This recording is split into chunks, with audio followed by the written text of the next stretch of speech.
Hey, what's up, everybody? It's your girl, Dr. Rhonda M. Lawson, and I'm back with a new episode of the Horizons Author Lounge. And once again, I'm excited because we have some great, amazing authors who are just making some noise in the literary industry, and not just in the literary industry, but just in life in general, and just doing so many things for the community and so forth. So, without any further ado, I'm going to go ahead and get started and bring on our first guest, Mr. Jonathan Harris. Hello, Hello. hello, hello. How are you doing? I'm wonderful. How are you? Welcome to the show. Thank you. I'm so excited to be here. It has been a while since I have actually been on a show, so I'm excited to get back into the swing of things. Life has been doing some beautiful things for me, so Nice. it's just amazing to be able to connect with amazing people like yourself as well as your viewers. Well, thank you so much for such kind words. And I'm excited about getting started because I was saying before the show started, I was reading over your bio and you were doing so many things. And I just want to touch on all of the different things that you're doing because I just think that they fit so well with the theme of Men's Health Month, which is what we've been highlighting all month. So, as you know, we've been highlighting male authors all throughout the month of June, and they've all talked a bit about men's mental health. And I wanted to talk with you. I think you were probably one of the first authors that we invited to do the show. You may not realize that, but I did that just because I was just watching you and I saw all of the great things that you're doing, Thank you. and I thought that you would be a great way to just encourage people. I'm so honored by that. For me, a big thing is that everything I do is rooted in service. I'm not a person who makes decisions or comes up with ideas for monetary gain or status or followers or retweets or any of those things. I'm a person that when I see a need, I try to respond, I try to help, and just really try to be intentional. So that has led me to a lot of beautiful opportunities, such as now publishing several books, being Mm. able to take those books, go into school, serve as a mentor to kids, whether that's teaching them about how to publish their own books or even just showing them that as a Black male or a person of color, a Black person, you can publish your own books. That was something Yes. big for me growing up because many times required reading was assigned to us, but it was written by people who did not look like us. So Mm. that sometimes can be a connection gap in feeling interested in what you're being asked to read. So it's cool to go into an elementary school for a career day and you have a kindergartner who's a 4-year-old or 5-year-old Black boy who says, because I met you, I want to be a published author. That Yes. that is the highest honor that I could ever be paid, beyond a check, beyond an award, beyond bestseller status, or all those other beautiful things I've been able to do. It's meeting those kids who see more in themselves because we were able to have a conversation. So I'm just Yes, very I love grateful. it. I love it. I mean, this is one of the reasons why I do the Black History Month Literary Weekend. Mhm. And one thing that we've been doing since the very beginning is going into the schools and just trying to affect the next generation and Yeah. letting them know that writing, even if they never decide to become an author, that writing can take them so many places within their careers. Yes. And I actually had a young lady on the show about a month or two ago who said that one of the reasons why she became an author is because she attended one of my first Black History Month literary weekends, and she was sitting in the workshop that we used to do a free writers workshop. This is when the event was in New Orleans, and she was in that workshop, and she got so much knowledge from that workshop that she is now a published author today. And that was, for me, that was the highest honor. That's amazing. Congratulations on being able to help her reach her goal just by you taking initiative to create a platform like that. That's Yes, wonderful. yes. I was excited when she told me that. I could have ended the whole interview right then and there. So, well, let's talk a bit about that. I know I said you've had a number of accomplishments, but since we're talking about the writing piece, Mhm. what made you decide that you wanted to write books? And I believe that you write children's books. I do. So 2 out of 4 of my books are specifically for children. I'll show you, like I said earlier, I never keep them too far away from where I am. So this is Growing Gents for young guys, and this is Girls with Pearls for young girls. And I call them my brother sister twins because the concepts are very similar, but they talk to kids about things like helpfulness, manners, sharing, just different life skills that any teacher, parent, mentor, educator, or anyone who just works with kids can in real time teach them about life skills. So I'll give you an example. On this page here, you see a kangaroo stuffing $1 in his pouch, but it says a gentleman saves his money. So as a little kid, kids can understand financial literacy. That way, when they get older, they'll have better credit. They'll have a Yeah, bigger savings account. They can buy homes faster. They can do a lot of those things because what I've learned about kids, kids are extremely smart. Kids are extremely observant. And sometimes as adults, we think that the things we're saying, they're not old enough to learn yet. But guess what? These right. kids today know how to get on your phone, access YouTube, know how to order V-Bucks from those favorite games they play. They're Yep. very astute in those areas. So if they know how to access technology at such a quick rate, then we can introduce things like politeness, punctuality, Right. financial literacy, organization.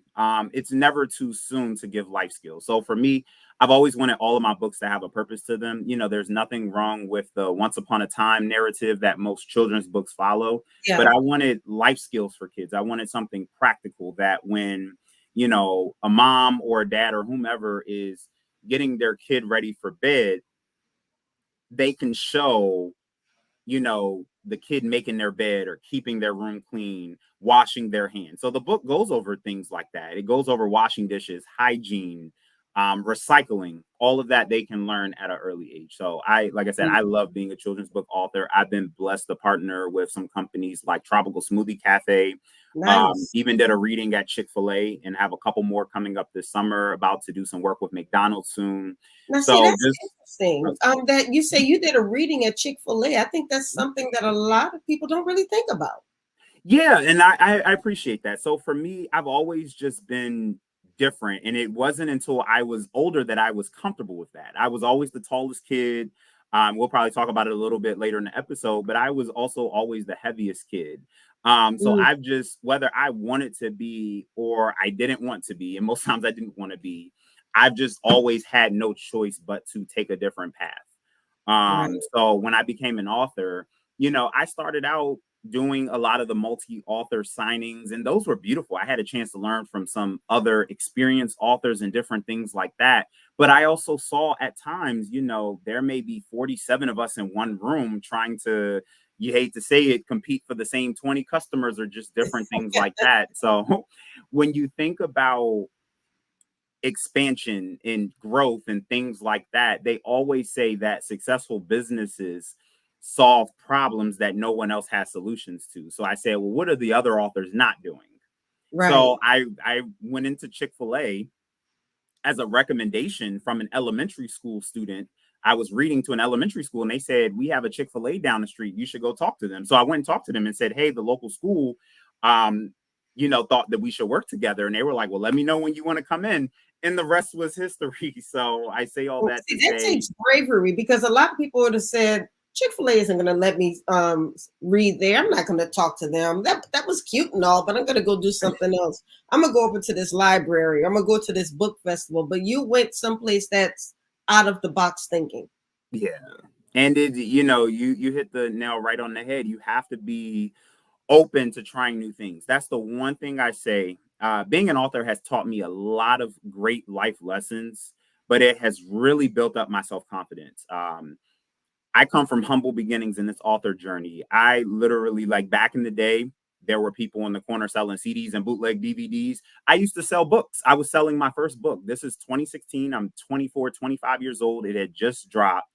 And I'm going into stores. This is back when Kmart was a thing, right? And I'm Right. asking the store manager, can I stand outside your store and sell my books? So the same way you see people selling water and flowers and clothes and DVDs, I'm selling my books. I tell people I've been stood up before on opportunities where I was supposed to be on shows and, it never happens. I've had a lot of things kind of fall through. So it being an author has really built a sense of toughness in me. So Nice. now I'm at a place where I can walk into a Chick-fil-A and I feel comfortable either way that conversation goes. Like, obviously, I would love to work with you, but there's a realistic chance that maybe there's no chance right now for me, or they're just not doing that. Some people don't work with outside entities. Hmm. But I believe in my product enough and I believe in myself enough to at least try. Amen to that. Amen to that. So, um, you mentioned earlier that you were growing up and you were one of the heavier kids in school. Yes. What was it that finally motivated you that you wanted to lose weight? And did that help you to build your self confidence when it came to other parts, other aspects of your life? Yes, I'll answer your second question first. Losing weight, and not even losing weight from like a number on a scale standpoint, but just being healthier has changed every part of my life. Every part of my life. I had been heavy since I was 9 years old. I'm 33 right now. I'll be 34 in July. Going almost 20 years being obese is hard, especially when it starts in your childhood years, because socially, right, you're not being picked first for any sports teams. Hmm. Dating wise, when you're growing up, young ladies and, things like that, she's looking for guys who are a little bit more well built. I didn't have the six pack abs, and at the time I also didn't have the confidence either. So, you're not really like the number one draft pick on the dating market either.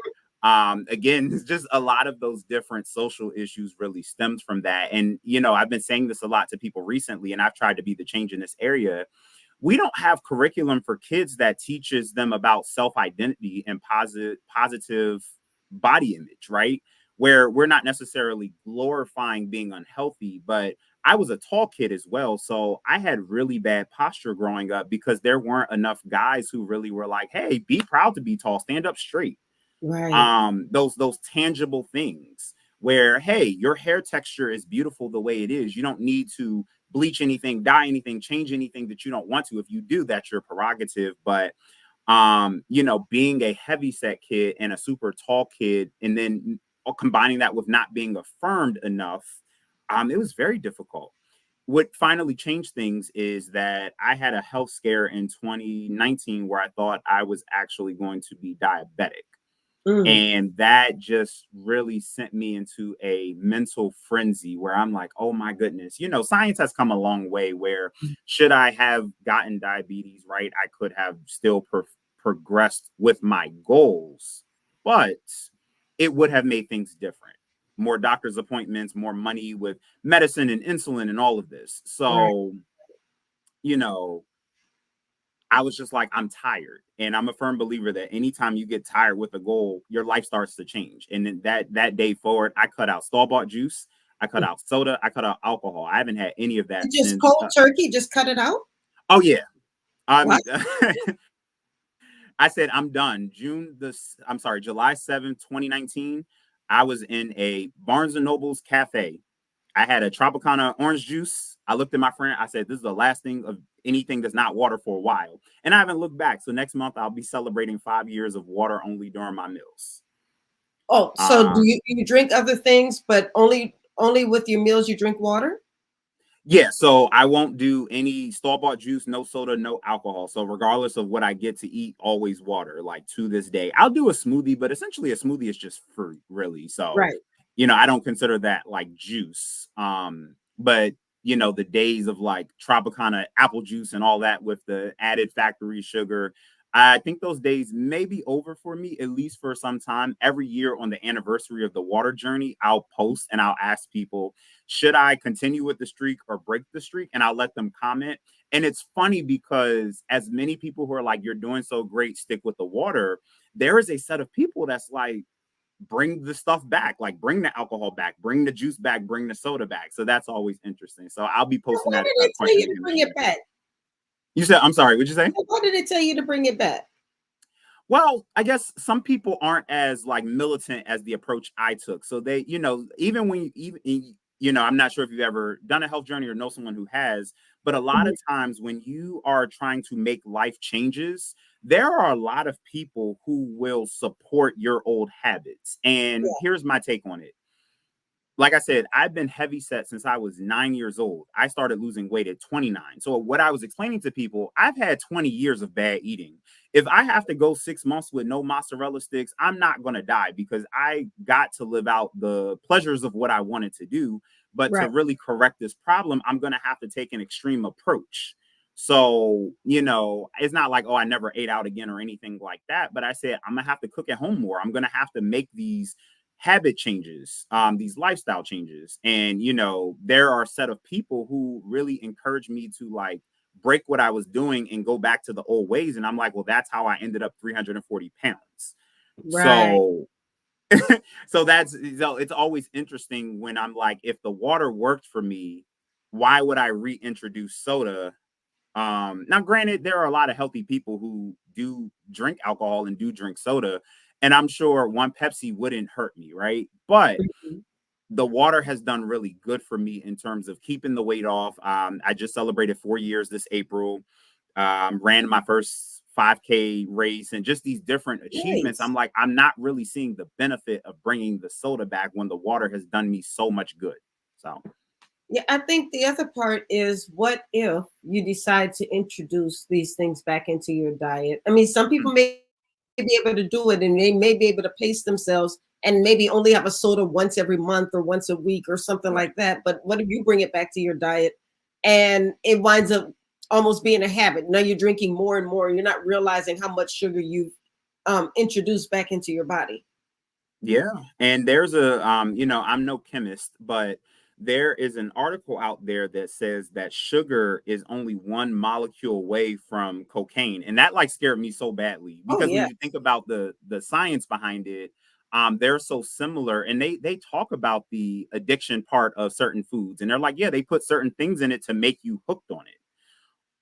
So what you're saying is so real in terms of like, what if you do just have that one ginger ale and now you find yourself wanting it more and more, and now you've taken a step back on the progress. Like I went from, being considered obese to now not even being considered overweight. Like I'm just normal weight. And I was like, I've worked so hard to undo 20 years of a situation. I'm not Right. really seeing how alcohol is going to support what I've built at this point. So I'll probably just stick with the water, maybe on a special occasion, like when I get married or something, if we want to do like a champagne toast like one time. Okay, All so right, be now it. don't be like those people. I'm never gonna forget because I'm a wine drinker, Okay. and I had a girl come over to me and said, "I don't drink, but I'm gonna try some wine." She took one sip of my wine, and it went crazy. She I was can't gonna take say, alcohol. yeah, Don't be that person at your I will wedding. I'll do a small little sip or something. I won't.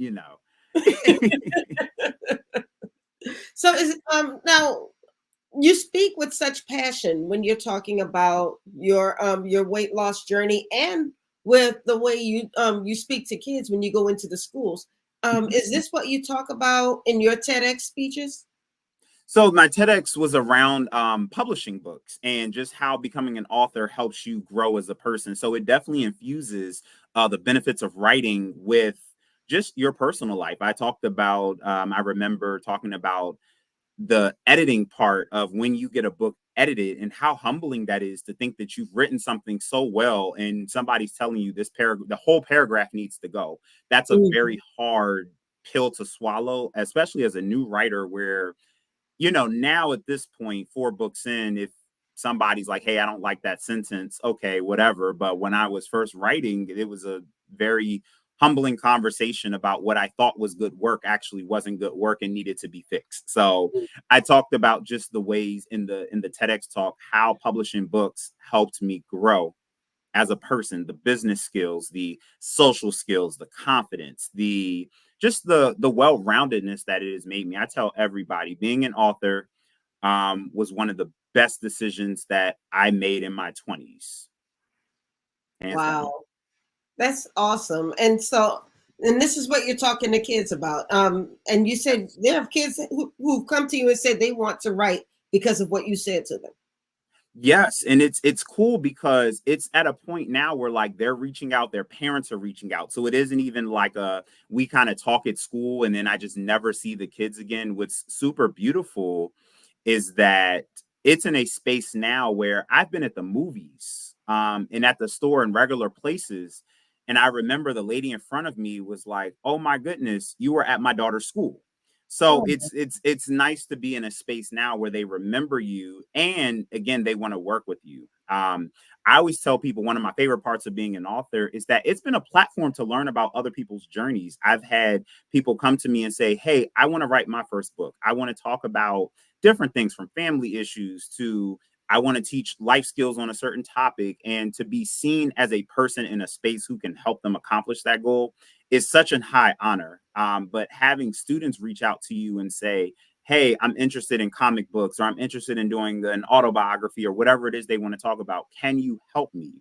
Beautiful. One of my cousins, who is about, I guess, 7 years younger than me, just co-authored his first book with my help, and that's so cool to watch my own friends and people in my network now step into becoming authors and knowing that I was able to play, even if just 1% of a role in right. them getting that done. Such a high honor. That's beautiful. I'm excited for you. I mean, Thank you. and I love the fact that yeah, I mean, there are a lot of people come into this literary industry because they heard it's a good way to make some money. It's a good side hustle, and it's a good way to make some passive income. You can make money in your sleep, and Mhm. it just sounds like you had a higher calling when it came to writing. Absolutely. In fact, as bad as this is going to sound to say out loud, but we're family, so I'm gonna just tell everybody who's listening, I did not see this as a income stream at all. Actually, the reason I wrote my first book, it's titled Master of Ceremony, it's a teen male self-help, was because I ended up getting a flat tire, and in the midst of getting that flat tire, I put my car in the shop, filled out the maintenance form wrong, and because I told the mechanic the wrong thing, they charged me for an unnecessary repair because I told them to do the repair I didn't need. I needed a Oh, tire plug. They worked on my wiring because I told them I needed a tune up because that's what I thought fixed the tire. I I, say all that to say my dad came to me and was like, "Well, if you had questions about car repairs, why didn't you just ask anybody?" You know, at the time, I'm 24 years old. And when you are a 24-year-old man, that is a dangerous spot to be in because you think you know everything, you don't know anything, right? yes. So I remember being like, wow, you know, I made such a unnecessary mistake. I won't call it a stupid mistake, but I'll just call it unnecessary. But what really hit me, I said, you know, I have a dad, I have a big brother. At the time my grandfather's living, I have a bunch of uncles. I said, I am a guy who has access to older males who could have helped me, and I still messed up. What happens to all the young guys who don't have a dad, don't have any brothers, no males in their life to help them? How do they get through their day? Honestly, what is their who is their sounding board when they need to tie a tie because they have a job interview to go to? I could Mhm. always say, "Dad, show me, can you show me how to tie this tie?" But what do the guys do who is just them and their mom, and mom doesn't know how to help you with the issue? So that was the reason my first book was created in the first place. I really kind of treated it like a pamphlet. It's an actual book I'll show you here, but it's a resource guide. So it goes over things like budgeting, like I said, how to tie a tie is in here and all of that stuff. So it's like Nice. practical tips for teen guys, how to travel out of town by yourself, what to take to the airport, what to leave at home. I say all that to say it threw me off when I got like tax information and they were like, you got to fill out these tax forms. And I'm like, for what? Because for me, my heart was just like, I have information I want to share with these young brothers. It wasn't for me, it wasn't like a get rich scheme, it wasn't any of that. So, what hit me the hardest about the author part is that there's a business component to this. And I was just like, I just want to spread the word. I'm not thinking about all the nuances that go into releasing a project. Like, oh, you got to build a website, you have to have a social media presence. I'm not thinking about any of that. I'm just like, I have stuff that I think is going to help young guys out. And you know, when good things happen, like I said, I've been blessed to receive Author of the Year for the DMV. My one of my books hit #1 new release on Amazon, bestseller status. I've given a TEDx talk. I've partnered with Chick-fil-A and Tropical Smoothie and soon McDonald's and IHOP and all of these things that are coming up.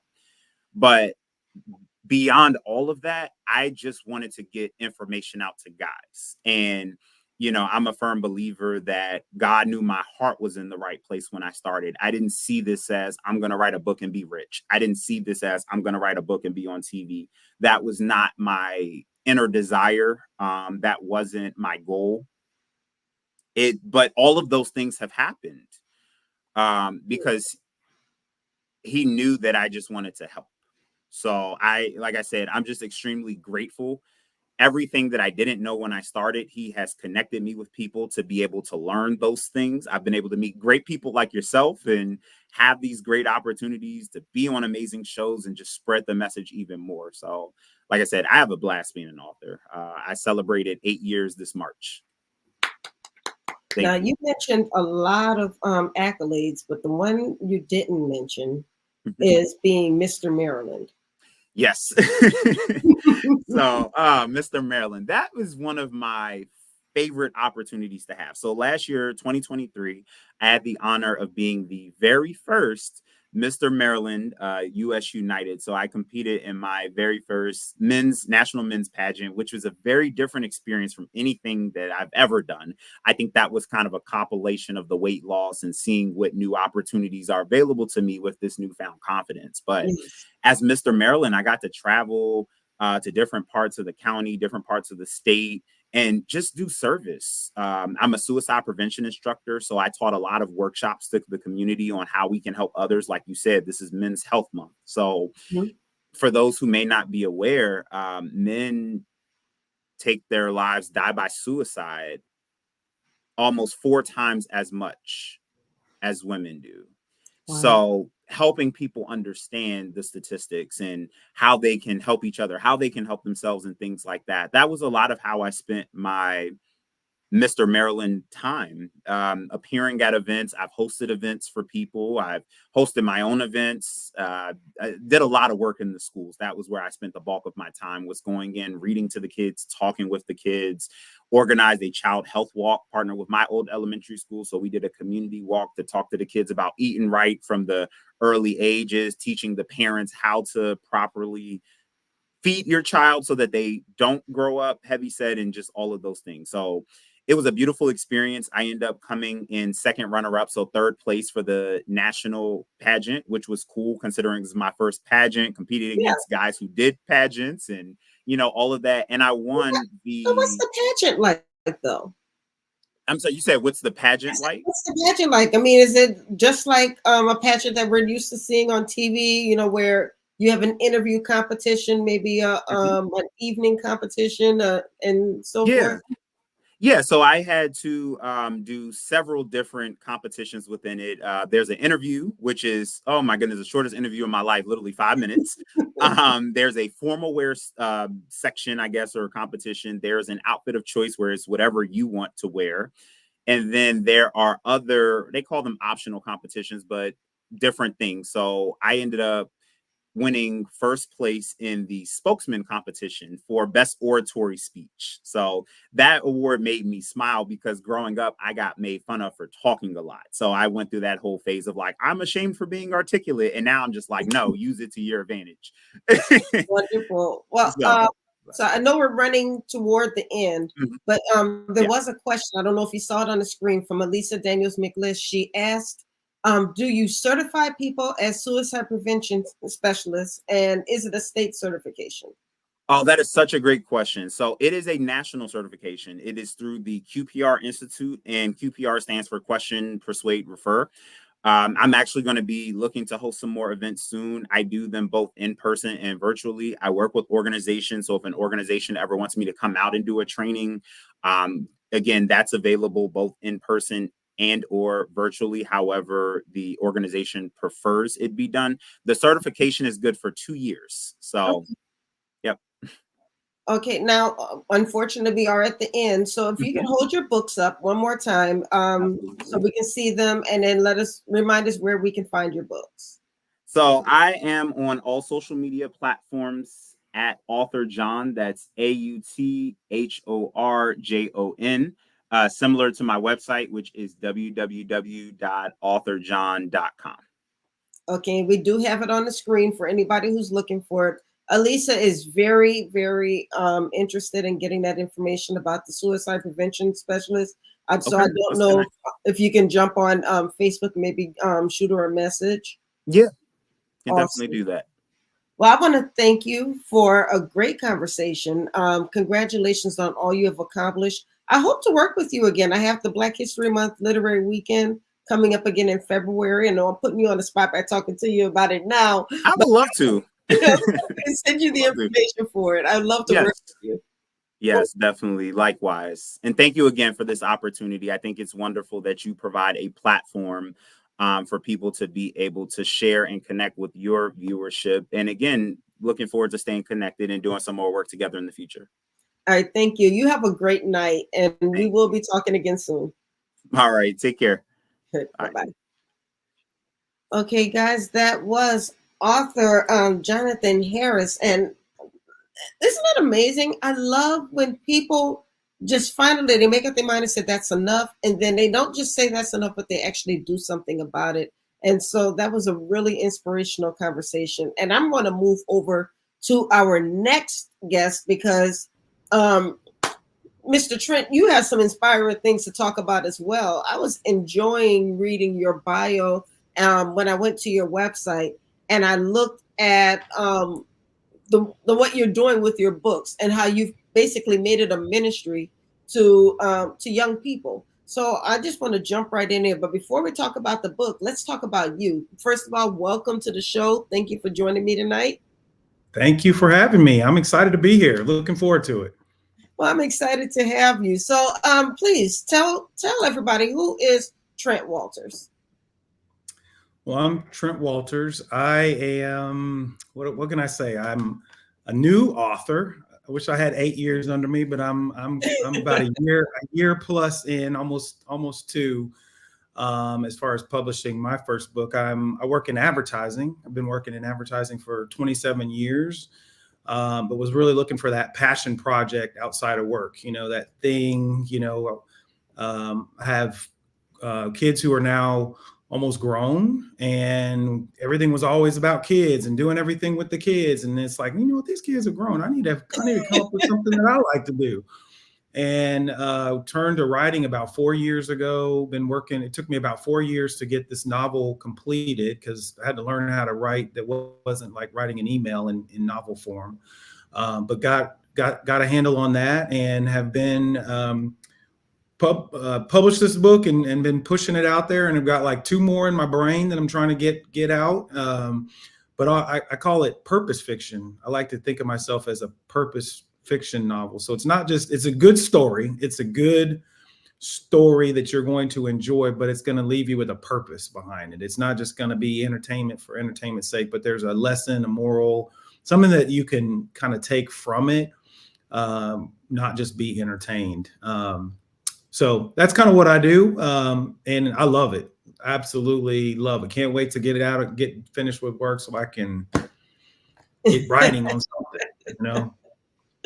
I love that. Now, it did strike me that you say you write purpose fiction, and it's kind of like me. I always tell people that I write real fiction for real people because Mm-hmm. I like to write, even though I love writing fiction, I want to write fiction that people can identify with, they can see themselves in the characters, and that we're talking real situations and not just the dramatic situation.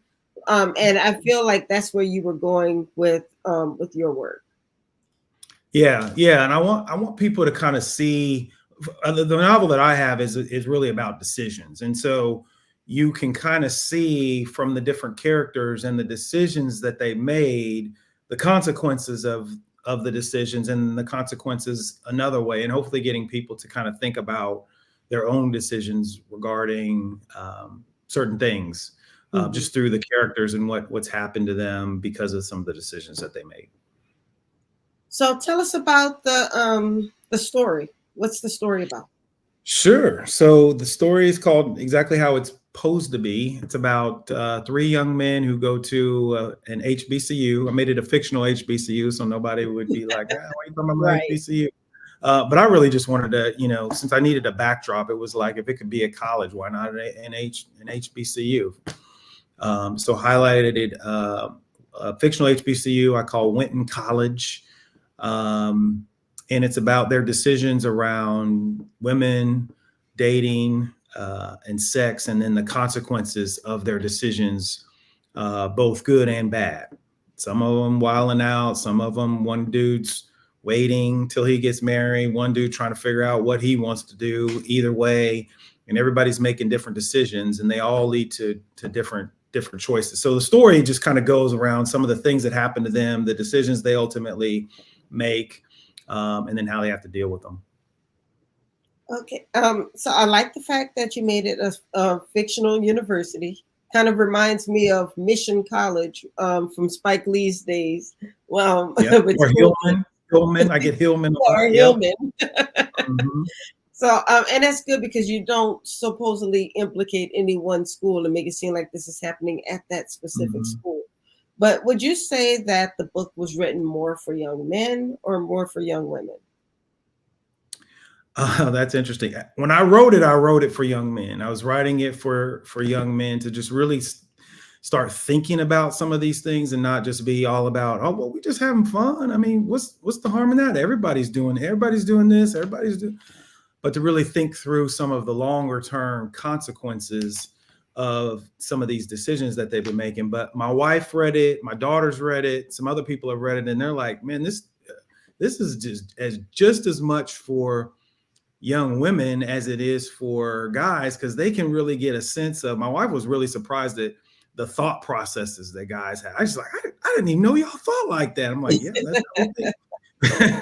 And she always tells people, like, you should read it as a young lady, just so you can really get a feel for how dudes think, and some of the things that are on their minds regarding this topic. So it's mainly for young men, but young ladies can benefit from it as well. I would say so. The college years are pretty transformative for a lot of young people, because this is the first time in most cases that you're out on your own. I mean, when I was in college, I used to see young people who were going to parties every day because they couldn't do that when they were in high school and living with their parents. But along with partying every day, sometimes the grades get affected. Or sometimes you wind up going down the wrong path. And I think we all have gone through something like that. So I think it's good where people can read a story where they actually see themselves. Yep. We got there's a dude whose grades start to suffer. There's a dude who is at all the parties all the time. I mean, it covers the three guys doing all sorts of different things. It covers a lot of different interactions that people have. And again, some people might look at the topic and be like, man, wait until you get married. I mean, it sounds dry. It's not dry. I mean, I've had enough people read it now to go, it's not dry.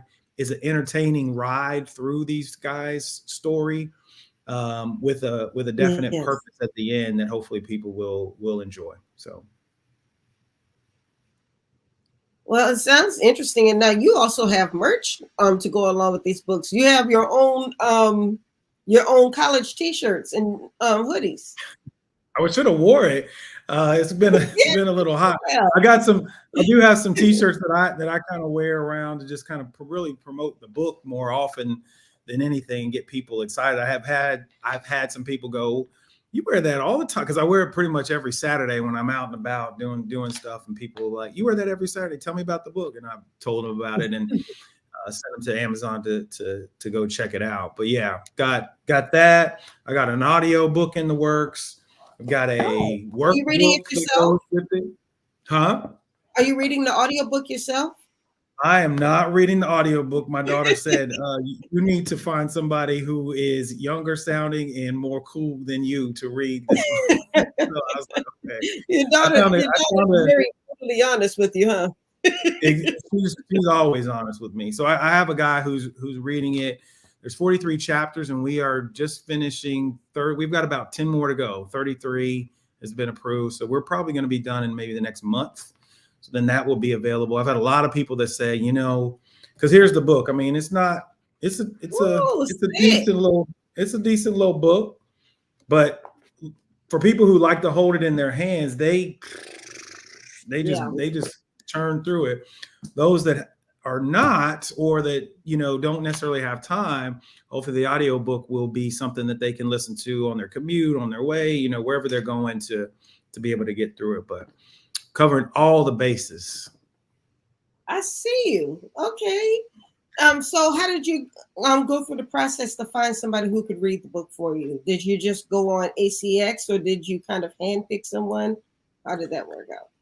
You know, it's interesting. I thought I was going to find it on AI. I thought I was going to get AI to read it for me. And I went on all these places and looking at AI, and I was so frustrated because AI. There's no heart in AI. Huh? There's no heart in AI.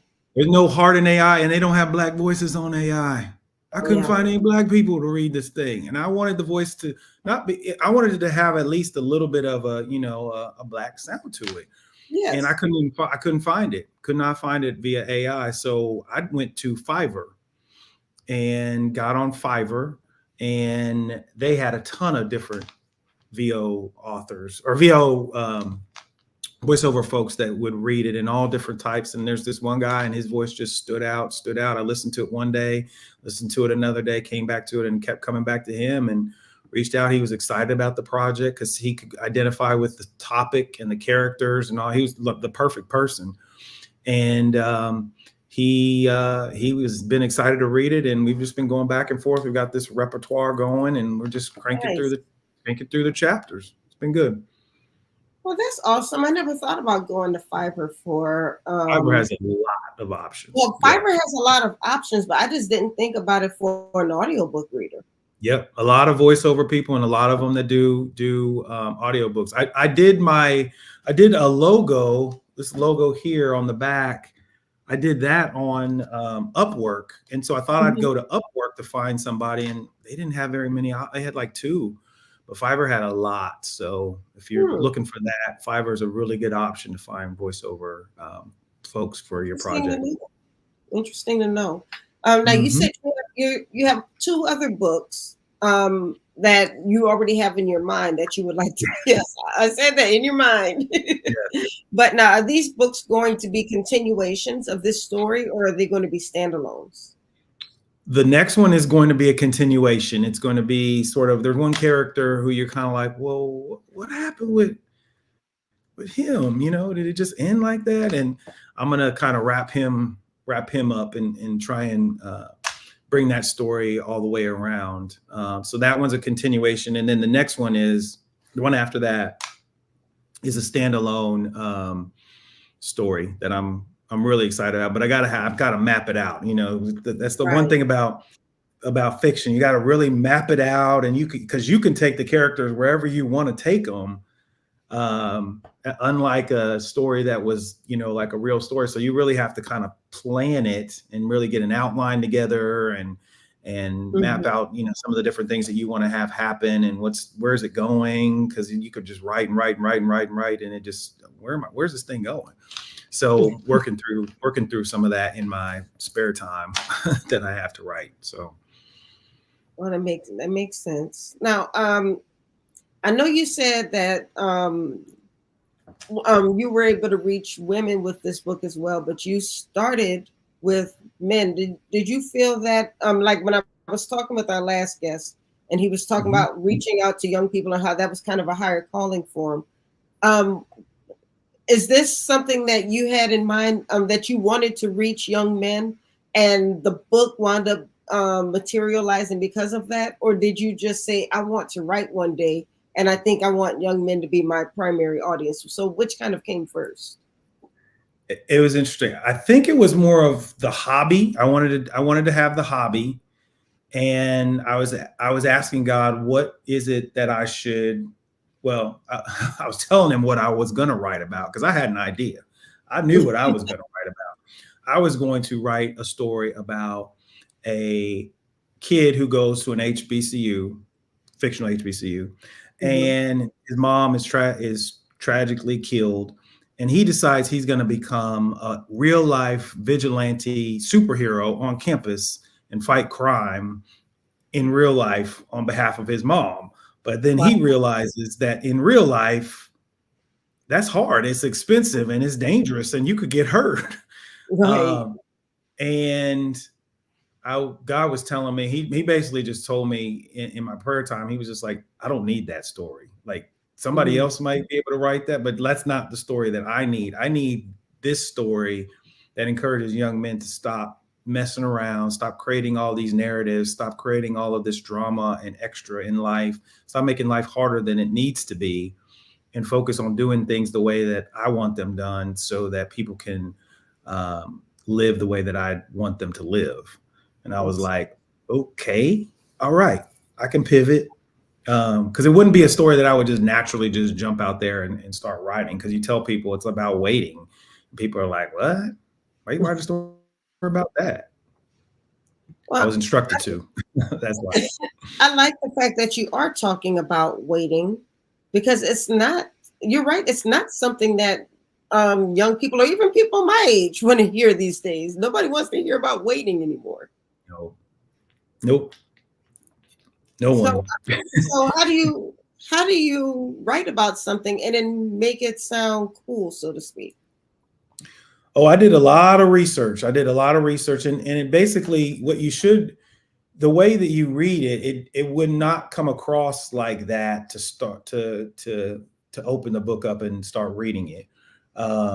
It's almost written as if it's written to somebody who, not a church kid, but somebody who's just a normal kid trying to sort of navigate life at this age. So did a lot of, talking to my kids about different things, watching a lot of YouTube videos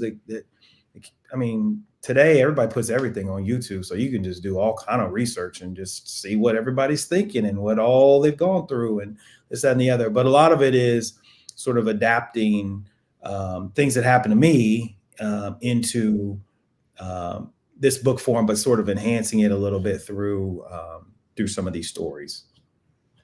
Gotcha. That's interesting. Now, this is Men's Health Month, and the subject of abstinence and sex and so forth, it just kind of fits right in there because there's such mental pressure that goes along with the act of sex as well as the act of abstinence. I know you said you have a daughter, and I know young ladies go through it a lot, but I think people always don't appreciate what young men go through when it comes to those subjects. Because sometimes if they wait, they're not considered cool, or they're considered nerds, or they might be considered gay or what have you. And it's not a popular thing to say, I'm going to wait. Right. It's almost like the topic of saving money. You know what I mean? Like everybody's buying cars over here and going on trips over there, and everybody's doing this, and everybody wants to look good on the gram and do all this stuff. Saving money is not sexy, right? Like taking time to put a little bit away. No one's going around talking about, look at how much I saved and I saved this.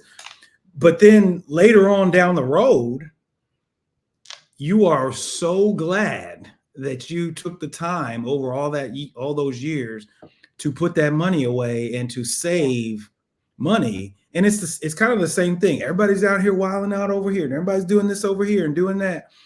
And it's like, if you just calm down, wait, find that person who is right for you, and get with them. And so you all only have experienced each other. Don't have other people, I call them ghosts, haunting the relationship. You're not comparing them to that person and that other person to the other person. You just are free and clear without all the drama, out all the extra. And then that's the way that it was intended to be. And it just becomes so much easier and so much more free. In the book, I use the example of fire in a fireplace.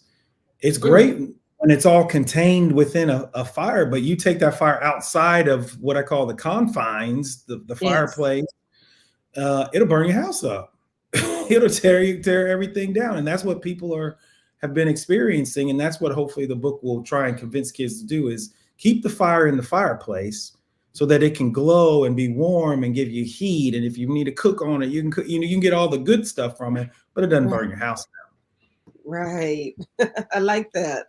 So, Mm-hmm. are you using the book to build more of a platform, like maybe going into schools and speaking, or maybe talking with youth groups or anything like that?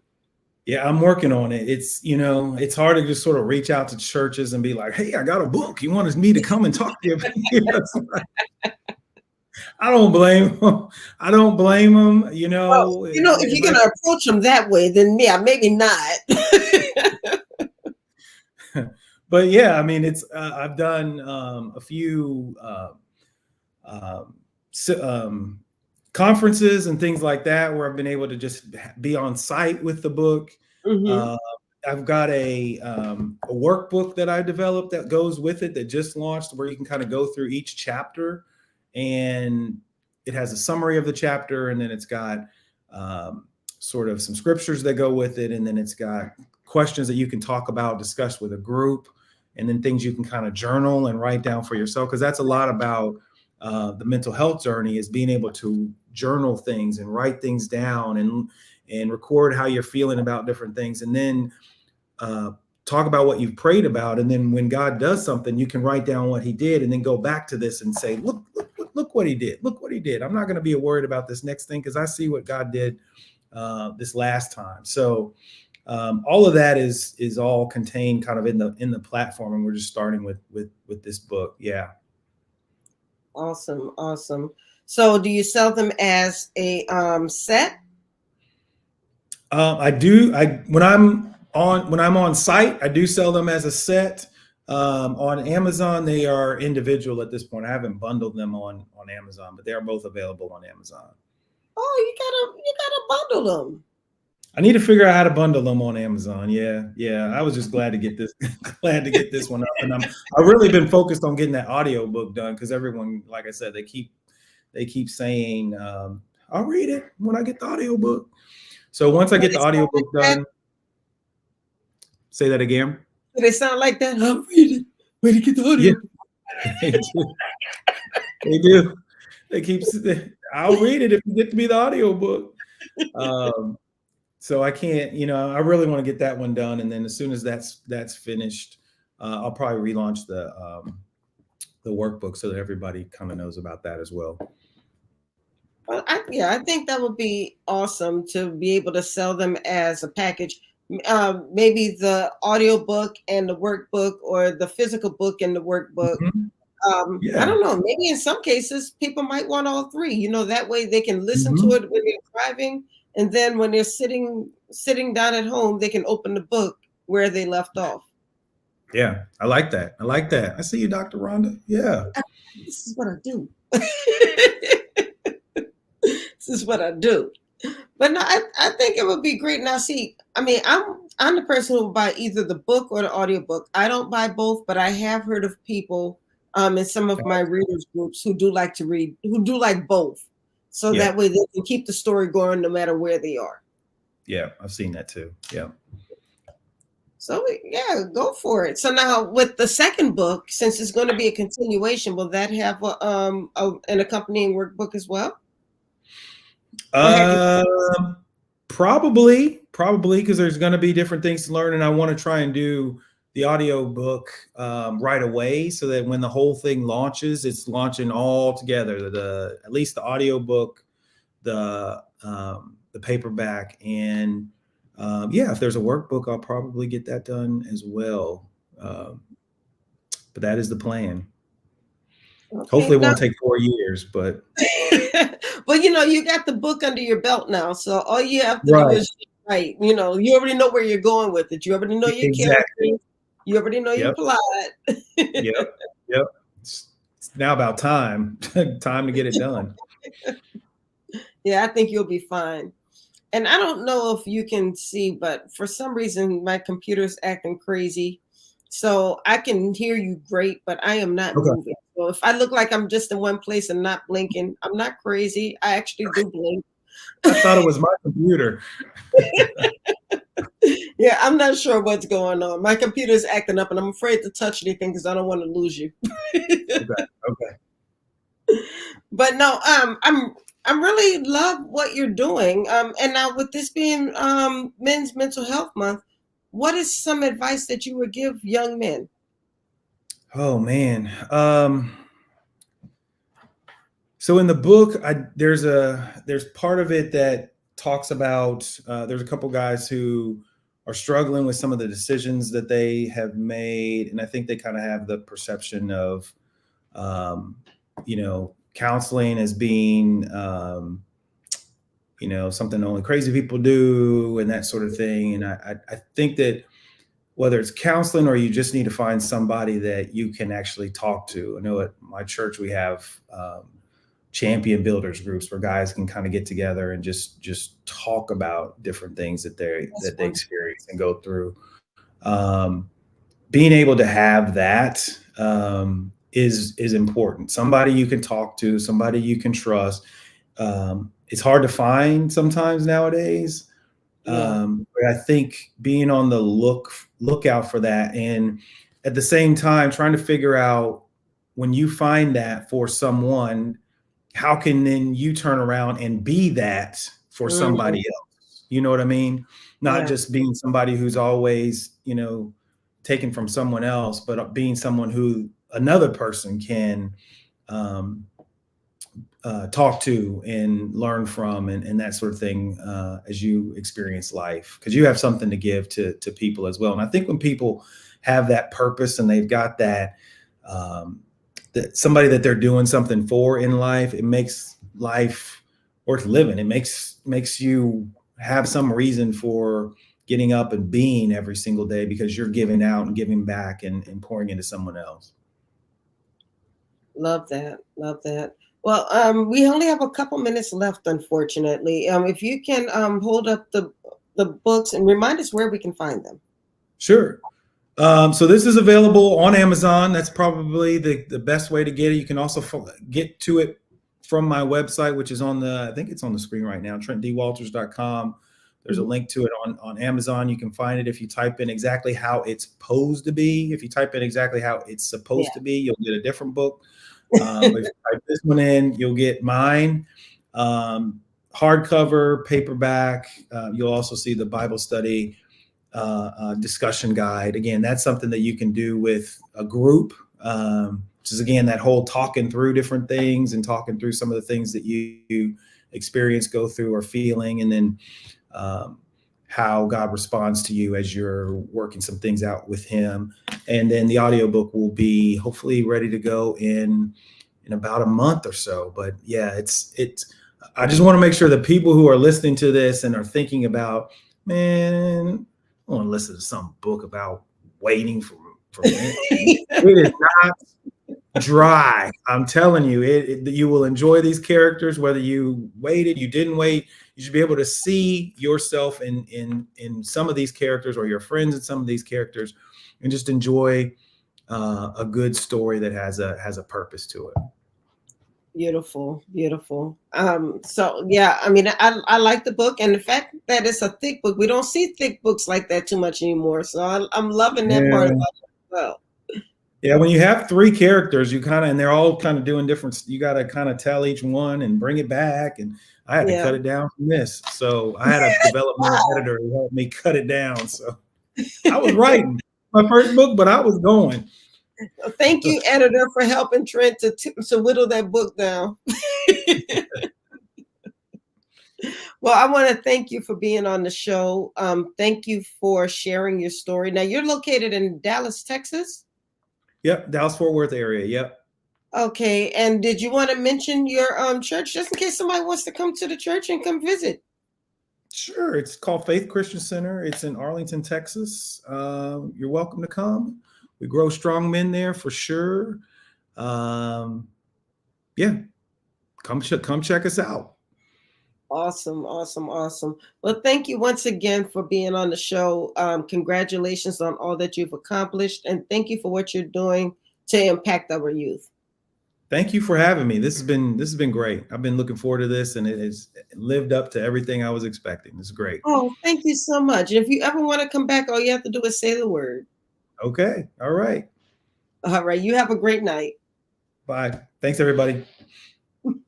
Okay, y'all. That was author Trent D. Walters. How the book is How It's Posed to Be. POSED, posed to be. So make sure that you pick up a copy. Or if you don't want to read the book physically, in about a month or so, the audio book will be out. But I think this is something that every young person should read and learn and grow from. So once again, thank you to Trent for the book. And I also want to let you know that I have a special announcement. On Thursday, I'm going to be doing a special short edition of the Horizons Author Lounge. We're going to be talking with the authors of a new book that's going to be under the Meet the World Publishing label, and it's called Journey to Empowerment. And it's an anthology written by 3 members of Zeta Phi Beta sorority, and they're going to be talking about their journey to how they found their voices. And each of them has a different story. It's a very powerful book. I had the privilege to publish this book. Pub day is July 2nd, but the pre-sales are available now. So please make sure that you tune in on Thursday so you can hear more about the book, meet the authors, and you can order your special copy of the book once it is published on July 2nd. But you can order it on Thursday. We want to give them some pre-sales so they can just continue to sell this book and to empower other women to tell their own stories. And if you have a book in you that you would like to come out and you just don't know what to do, you don't know where to start, Meet the World Image Solutions does offer coaching services, VIP one-on-one coaching services. And if you have the book already done and you're looking for a publisher, we also have publishing services. So whichever way it goes, just contact me. You can hit me in the DMs and I can give you more information about it. But that is all we have for tonight, guys. It is now 8:02. I want to thank you all for joining me tonight. I apologize for some of the computer issues that we're having tonight, but it's been a beautiful show, a very powerful show. And it's been a beautiful month. All of the men that we have been able to promote this month who have been talking about their books and expanding their platforms, I want to thank every last one of them for being on the show this month because it's been beautiful. And I have learned a lot. I have been able to share a lot. And I hope that you guys have been inspired from them. So that is all I have for tonight, guys. Make sure you meet me tomorrow on Black Authors Matter TV on the National Black Book Festival Facebook page. And then join me on Thursday where you'll meet the ladies of the Journey to Empowerment. And then I'll be right back here next Monday with 2 more guests to talk to some more authors and to promote more books and to have more fun in the Horizons Author Lounge. That's all I have for tonight, guys. God bless you. Have a wonderful evening. Bye-bye.